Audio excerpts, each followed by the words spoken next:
got a chance to see The Wolfman by Leigh Whannell. Let's talk about it right now.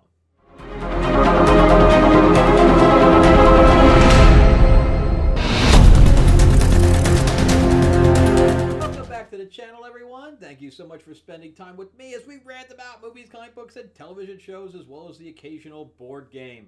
I'm your host, Frank Zanka. I'm an award-winning screenwriter, novelist, and comic book writer. Plus, tomorrow, which will be actually today, it'll be Friday the 17th, we are doing an interview with a bunch of independent comic book writers, as well as one of DC's, in my opinion, top writers. He also wrote for animation, Super Sons for Warner Brothers in DC. His name is Jeremy Adams. I've been friends with him for a while now, since I left LA. He's writing Green Lantern. He just released Aquaman. He was writing The Flash, and on top of that, he's writing right now Flash Gordon. So really a great guy and a top writer. So if you ever wanted to learn about writing or talk, we're going to have it to stream, so you're going to be able to ask questions and everything else. But tomorrow, 5 p.m. PST and EST will be 8 o'clock. So please come out and join us. It's going to be great. Anyway, the link is in the description below.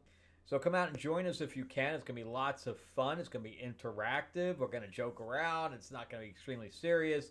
But we are going to have some questions about how all of these people deal with the industry and how you developed writing and all this other stuff. So it's going to be lots of fun. Plus, we're going to be talking about the characters as well. So if you're a fan of DC or these characters, it's definitely going to be awesome. Anyway, there's a QR code here, or there's a link in the description below, and definitely come out and join us. It's going to be on YouTube. All right, so let's jump into the Wolfman. So I'm a big fan. As you know, I have my own classic monsters card game that we're releasing in probably the next 8 months. I'm just getting everything ready for China right now. But yeah, so it's going to be pretty amazing, and so I'm a big fan of the Universal monsters. So I was excited to see this, and I did like The Invisible Man, which Leigh Whannell did. I liked Upgrade, which he also did. Insidious is because he created Insidious. I don't know if you guys knew that. He started out as a actor. He's still acting. He was just in the last Aquaman movie. And he plays Specs in The Guy with the Glasses in all the Insidious films, like the Ghost Hunters. So he's also an actor. But I think what happened with him, and this is the story I heard when I was in LA. I'm not sure if this is correct, so this may just be conjecture. But when the guys did Saw, and Saw blew up, right? Everybody loved Saw. It made so much money on like $1 million. So they didn't know what to do with the second one. And somebody had written a very, very close type of idea. And they bought it to do Saw 2. So they restructured what the guy already had. And I think that guy was Leigh Whannell. And so he's credited for writing Saw 2 and I believe Saw 3. So he knows how to write contained films for the most part. And Wolfman is a contained film. But he ballooned the budget for some reason, probably because he's used to doing Insidious. But this is done by Blumhouse. And Blumhouse, the top of what their usual budget is on purpose is $10 million. That's normally Jason Blum, that's usually where he draws the line. But for some reason, he allowed Leigh Whannell to spend $25 million on this film. And I can't understand why. So it's basically a cabin in the woods thing. It's got 6 cast members all in. That's everything. And for some reason, he let him shoot it in New Zealand. So it's a cabin in the woods. There's any state in the union you can freaking do that to. Why do you got to go all the way down to and take your actors and stuff like that with you? It makes no sense. And then they shot on 35 millimeter film in the dark. I understand that with film, the blacks look more black. I get that. You know, the shadows are more shadowy. And he wanted to lock off the shadows. I get that. But with the amount of money that it costs you to shoot on 35 millimeter film and then get it ready for dailies and all this other stuff, you could have easily CGI'd that stuff that you need to CGI. I'm not a believer in film. I'm just not. Not anymore. So, and I understand there's some people that live and die by it. But even nowadays, it's so hard to even get the actual footage to purchase. You know, the stock. Nobody carries it anymore. So the cost is through the roof. So this is starring Julie Garner's actually got on IMDb top credit, which I don't agree with that. Christopher Abbott. So Christopher Abbott he was just in Craven. He played the foreigner in Craven. So I hope for his sake that this doesn't flop, because then he'd have 2 flops in a row. I don't think this will flop, but I don't know if it's going to make $60 million, which is what they need. 60, 70 million. Budget's too high for what this is, man. And Julia Garner, they purposely made her. I'm not a fan of hers to begin with. She has this very absurd kind of look, and it's not that her acting is bad. It's just how she comes off when she's acting, and she comes off as the lost puppy or somebody with an attitude. It just comes off on her, and that's how it came off here. And then they gave her dialogue in the beginning that makes her unlikable. So I was not a fan of that character through the whole film. I'm like, I kind of wanted her to get offed, But the whole beginning I thought was very good. Like the beginning, I was in it, right? So it starts out with Blake, I think his name is, and that's Christopher Abbott's character. He's a child, and his dad is very military. Like, he'll knock on his door and say, up and at him, whatever else, and get your stuff ready. And 0800, we're going out and all this stuff. So everything was very military and regimented. And they lived out in the middle of nowhere, and they were going out hunting, which I guess that's how they eat, because they're out in the middle of nowhere. They can't really go to Publix, I guess. I don't know how that works. I haven't really lived out in the woods outside of Tennessee, and when I lived in Tennessee, there was still a Walmart, within a few miles. So I don't know how that works, but they're literally in the middle of the woods. But so they had, these little tree houses, for lack of a better word, and they had a really good scene in there with the werewolf. But the werewolf wasn't a normal werewolf, because it was allowed to be out during the day. So the whole beginning takes place during the day. So the werewolves are around. And what they say is that a hunter got lost. That's like the beginning scrawl. Is that a hunter got lost in the woods, and he was never seen again, but there was an animal out there, and the Indians or whatever else, the Native Americans, called it the the face of the wolf or something like that.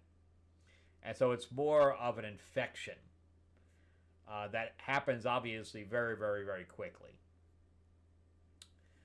So and again, I don't really know what they were doing. I don't, as obviously this was all his vision for certain, because the look of the werewolf itself, I was not a fan of. I didn't. Lon Chaney in 47 looked better than what they did with this one. I just was not a fan. But before we go any further, I just wanted to throw out my own stuff real quick. As you know, I'm a comic book writer as well as a novelist and stuff like that. So I have a 4-novel series called Destiny Aurora. This was made into a graphic novel. This is a 150-page graphic novel with just the artwork's just as good as anything from Marvel and DC. So if you'd like a copy of that, or you can go to Amazon, and the 4-book series is on there as well. It's an epic space odyssey type of thing. So if you're into sci-fi, you'll definitely like it. It's got some comedic moments in it. It's also on Audible. The first book's on Audible. All right, so you can definitely check out Destiny Aurora. Plus, this is my vampire mob set in 1950s Hollywood. It's Lords of LA. It is a double-sized 48-page issue. It is The Godfather meets True Blood. So if you are a fan of vampires, stuff like that, I do sign these. I also have all of these digitally. You can just let me know in the comments section below if you're interested, or you can email me. Some people just email me, and then I get it out to them. But this is the Helene cover for issue 2. It's also 48 pages. The Samurai cover. I also have this in a nude edition. This is the werewolf, the werepanther. It takes place in the 50s, Marilyn Monroe, and you can see Nosferatu up on top. And this is the Katana cover. So if you like a copy, let me know.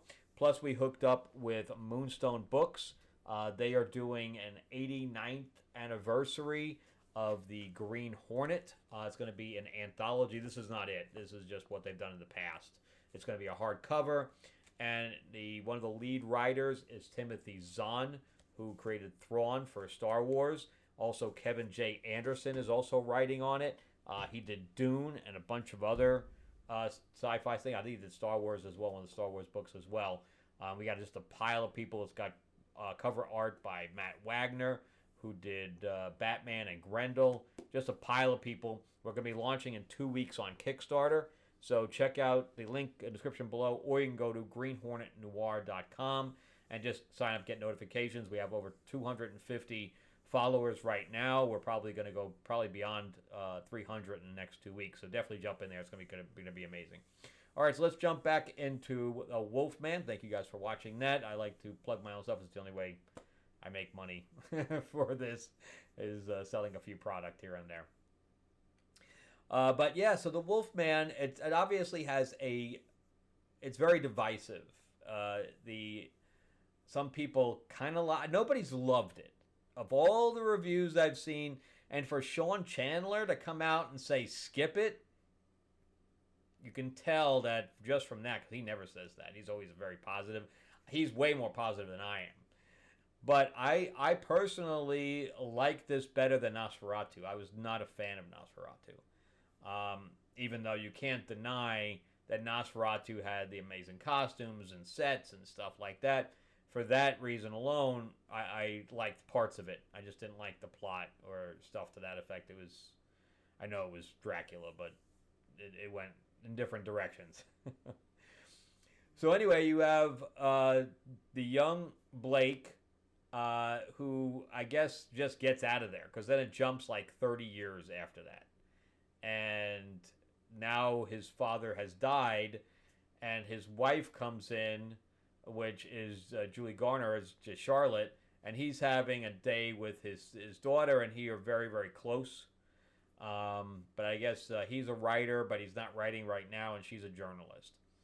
And she comes in on the phone, and he had just found out through a letter that his father died. And he's like, look, can you take your call in the room? And she just basically gives him the middle finger. And then when she gets off the phone, she goes to scold him, and he's like, look, I just found out my dad died, and I didn't really want to hear your side of the phone call. And she's like, oh, I'm sorry. So right off the bat, she comes off as a total bitch. And I don't understand the writing of that, because for me, that carried all the way through the film. There was like no redeeming quality to her. And she was jealous of his relationship with Ginger, which is the daughter. So yeah, plus he obviously had daddy issues. And I did like the line where he's like, I haven't talked to my dad in years, and now that he's gone, I wanted to talk to him right now. There's a lot of things I wanted to say that I didn't. I thought that was very, very poignant. I liked that a lot. But anyway, it's a very slow burn. The werewolf is not good. The look of it is not good. And it has a few pieces of body horror to it with the transformation. But the transformation in the late 70s, early 80s for American Werewolf in London will blow this away. So his look for the werewolf was very lackluster. I almost fell asleep during the second act because it just took forever to get going. And then when it did, it was kind of cheesy, really. So I liked the beginning. I really liked the beginning. I thought the beginning scene with him younger was good. And the reveal, you can see it coming a mile away. And it just didn't, for $25 million, it just didn't do anything new. The only thing that I liked that was different was that the camera would come around and then you would see the perspective of the werewolf, how he was seeing the world, and he couldn't speak English anymore. He couldn't understand them. He thought he was speaking English, but he couldn't understand what anybody was saying anymore. And he would see everything a lot brighter. I liked the scene with the tarantula where he was able to hear literally it walking from downstairs. It sounded like thunder to him. I liked all that. I liked how everybody else's eyes had the the glows of a dog, off their irises or whatever, and I liked all that. But that's it. That's really the only thing that was new and innovative. Otherwise, he did absolutely nothing new. And in fact, I liked werewolves. Werewolves felt like more of a Wolfman movie than this did. So, and Werewolves was mediocre at best. That was about as cheesy as you can get. So it just didn't hit the mark like it thought it did. Like I thought Invisible Man was, had the technology, all that stuff. That definitely was innovative to the character, to that genre. Where this just didn't. It just didn't do anything new. So it's mediocre. It's a little bit higher than mediocre. So I would say like a 6 out of 10 for me. It's just above average, and you're not gonna. I mean, you might fall asleep in the middle of it, but you're not gonna really be completely disappointed where you're gonna be walking out going, "Oh, that was a piece of shit." It's not a piece of shit. It's just not great, and it's just decent. So, and you probably won't remember most of it by the time you leave. And plus, Julie Garner's character is, like I said, she's just not likable, and she doesn't get really redeemed by the end. So that's about it. All right, well, thanks again for watching, guys. I greatly appreciate it. Have you seen it? Did you like it? Am I off the mark? Did you hate it? Let me know what you guys think. Also, remember to give me a like, give me a thumbs up if you can. And if you can, come by on Friday for the live stream. Again, link is description below. And also, remember that Green Hornet we're going to be launching in a couple of weeks. Go to greenhornetnoir.com or click the link in the description below. Thanks a lot, guys, and I'll see you in the next episode. Thanks for watching.